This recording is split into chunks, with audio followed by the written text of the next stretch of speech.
Hello and welcome to my channel where we want to be hopeful and joyful and supportive. We are the HoJoS.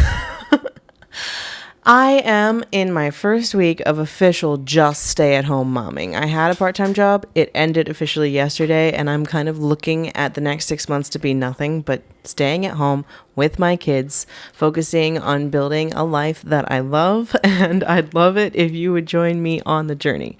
I have also found this microphone, which I've had for a long time, and this is where self-sabotage, I think, comes in. I've had it for a while, and I had a reasonably successful TikTok channel, but I'm wondering if maybe one of the reasons why it never did amazing, even though I think my content was pretty good, was that I just never bothered to actually use the microphone. And the hints about lighting, I just, as a stay-at-home mom, thought it was a lot more effort than it needed to be to set up lighting, set up microphones, set up all of these things.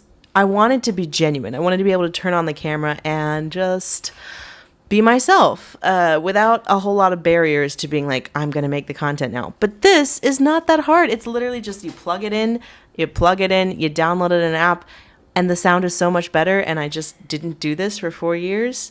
Self-sabotage, rearing her ugly little head. I wonder how many of us do that. I wonder how many of us have things that we want to do well with our kiddos, with our homemaking, with our little projects that give us joy and help us live life to the fullest.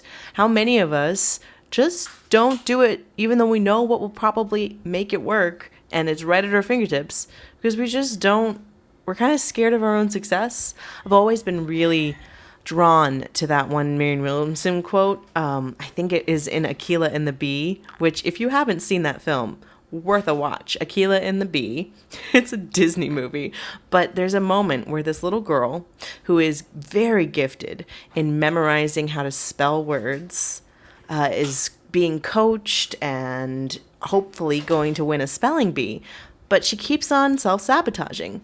And her coach sends her over to the wall, and there's a quote up there, and he says, just read it, just read it. And so she reads it, and let's see if I still have it memorized. I memorized it in 9th grade, which means I really should have implemented it before now on every level of my life. But sometimes you just have to keep on revisiting lessons that you already learned until you finally live them out. It goes like this. Our greatest fear is not that we are inadequate. Our greatest fear is that we are powerful beyond measure. We ask ourselves, who am I to be brilliant, brave, talented, gorgeous?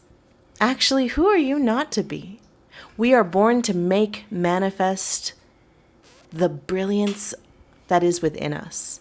And as we let our own light shine, we unconsciously give others permission to do the same. How many of us are afraid of that, though?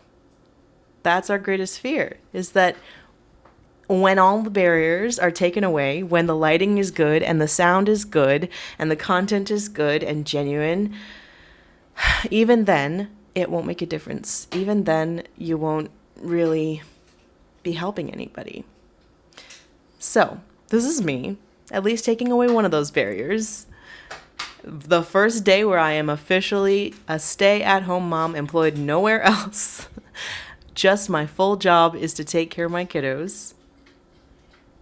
Uploading a video, a long-form video, with a microphone that I've had for nearly 4 years. And let's see how it goes. I'm going to make videos like this every day, and I hope you can come along and tell me, what do you think is in your way in the comments. Listen, this job is hard. Stay-at-home momming is hard. So let's form community here. Let's talk to one another. Let's share what helps and what is a hindrance. Let's be supportive and hopeful and joyful. Let's be the HoJoS that we are. And I'll see you in the next one.